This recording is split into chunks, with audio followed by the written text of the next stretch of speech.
Hi class, how are you today? That's great! Welcome to Algebra 2. So at the beginning of every video, I'm going to have a learning target and a scale. The learning target is just what we plan to do for today, and the scale is for you to figure out how far close to the target are you. If you're a 3, you're there. If you're a 2, you're almost there. If you're a 1, you're on your way there, and if you're a 0, you haven't really started getting there yet. The learning target for today is to be able to evaluate numeric expressions, evaluate algebraic expressions by substitution, and simplify algebraic expressions. For a 3, you can do all of these. For a 2, you can do 2 of these. For a 1, you can do 1 of these. And for a 0, you cannot do any of these. Pretty straightforward scale. They won't always be like that. But for this one, it's pretty straightforward in how many of these things you are able to do. Let's get started. Evaluating numerical expressions. So this section is often taught as order of operations. Order of operations is PEMDAS. Parentheses, exponents, multiplication, division, addition, subtraction. So you do parentheses first, then exponents, then multiplication and division together. That's one common misconception a lot of people have, is that multiplication would come before division. They happen together. So that means if you're going through an equation left to right and you have division before multiplication, you do the division first because it comes first left to right. And same thing for addition and subtraction. These two things are together. So that's very important. Alright, and let's do some examples. So in this first one, we have a set of parentheses. So let's do the parentheses first. Inside the parentheses, 3 plus 1 is 4. And then we can just rewrite the rest of the problem. So 8 divided by 2 times 4. And then remember, whenever you've got something next to a parenthesis, a set of parentheses, you're multiplying. So this is times 4. Okay? And then from there, we do the division first because it's left to right. We've got division, multiplication, multiplication. These are all on the same level of order of operations.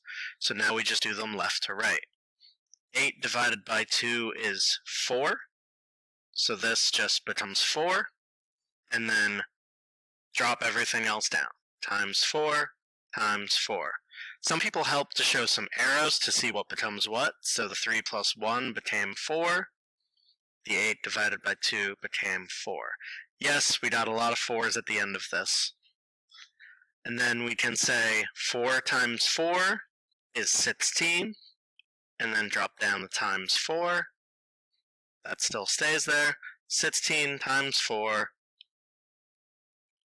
is 64.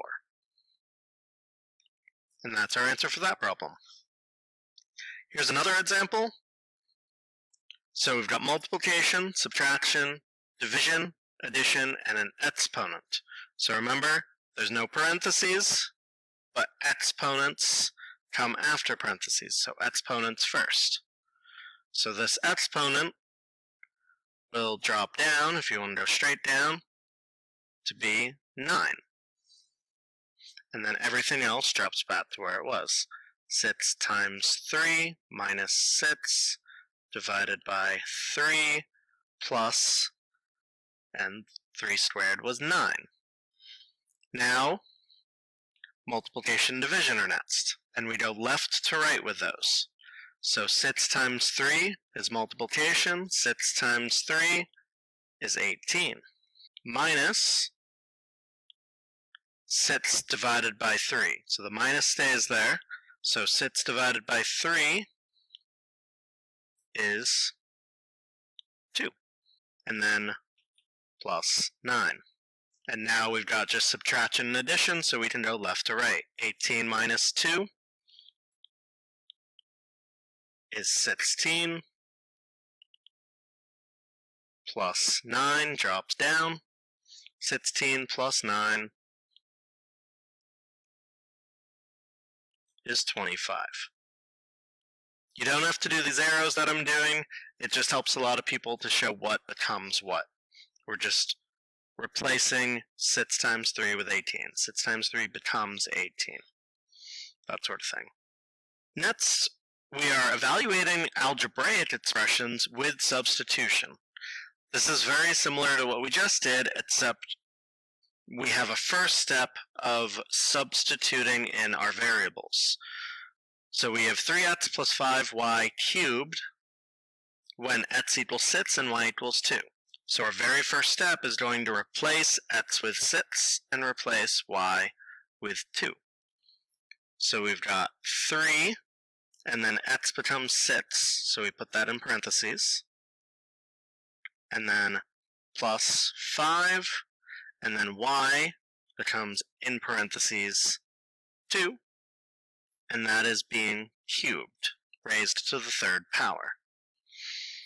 And now we deal with what we did before, order of operations, PEMDAS. So first, parentheses. Well, parentheses means dealing with what's inside of the parentheses. Any operations inside of those, we do those first.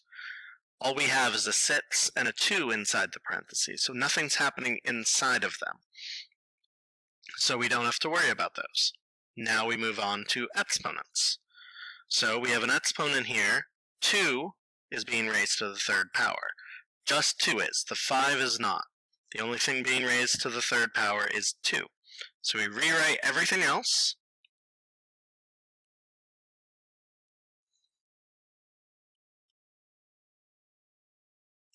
And we'll put this still in parentheses. 2 to the third power is 2 times 2 times 2. 2 times 2 is 4, times 2 is 8.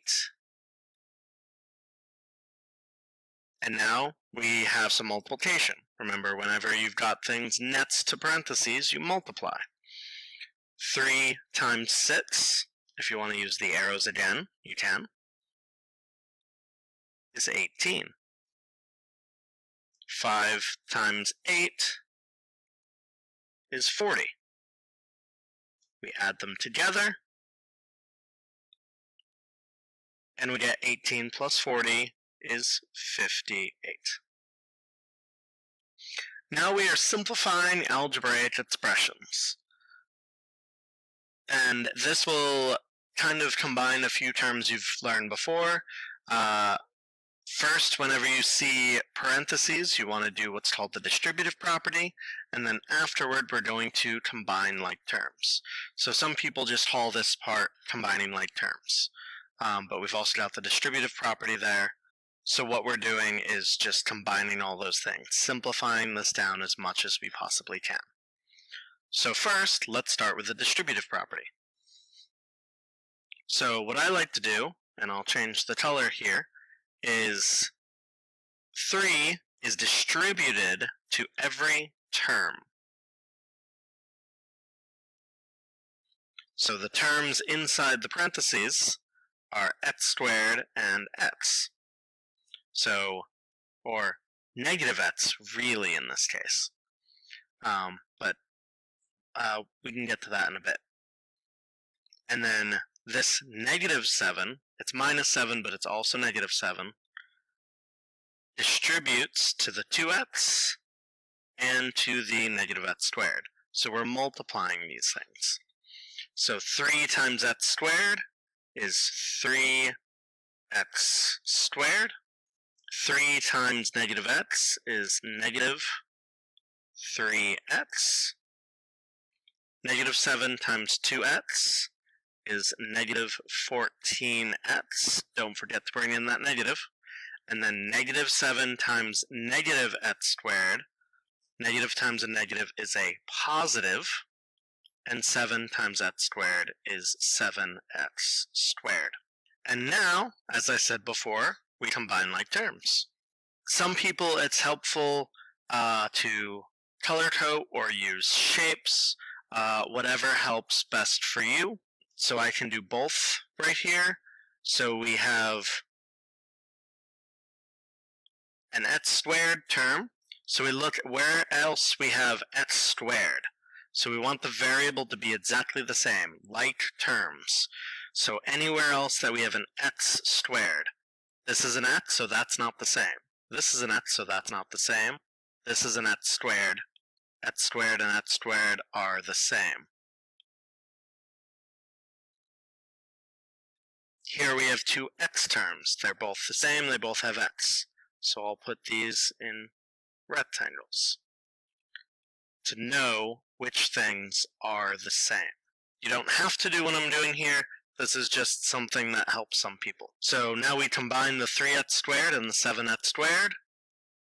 3 plus 7 is 10, so 10x squared. We keep the variable exactly the same as it was. Some people think you add the exponents, but you don't. All you do is keep the variable the same. And then negative 3x minus 14x. Negative 3 minus 14 is negative 17. And then, again, the x just stays x. And that's all you do there. And now for the very last part. This is known as the sponge activity. I like to give this at the end to give you practice to go over what you just learned. To receive full credit for this homework, I want you to complete all of these problems. I want you to attempt all of them and get an answer. If you get them wrong, no harm done. I'm not dropping your grade for getting them wrong. That's perfectly fine. If you get them right, if you get all of them right, you get a bonus point on the next test. So you're going to, for these three problems, they're one from each section I just went over, and you're going to simplify each. So evaluate them, simplify them. We're going to get answers out of them. So one is evaluating a numerical expression, one is evaluating with substitution, and another is simplifying an algebraic expression. Alright, that's it for this lesson. Please make sure that you took notes on the entire lesson. Go back to the beginning of this lesson and just let me know at the top of your notes whether you are 3, 2, 1, or 0, just for me to check that. Please take a picture of everything, including the sponge activity at the end. And after you take the picture, please submit it all to Google Classroom, and have a good night.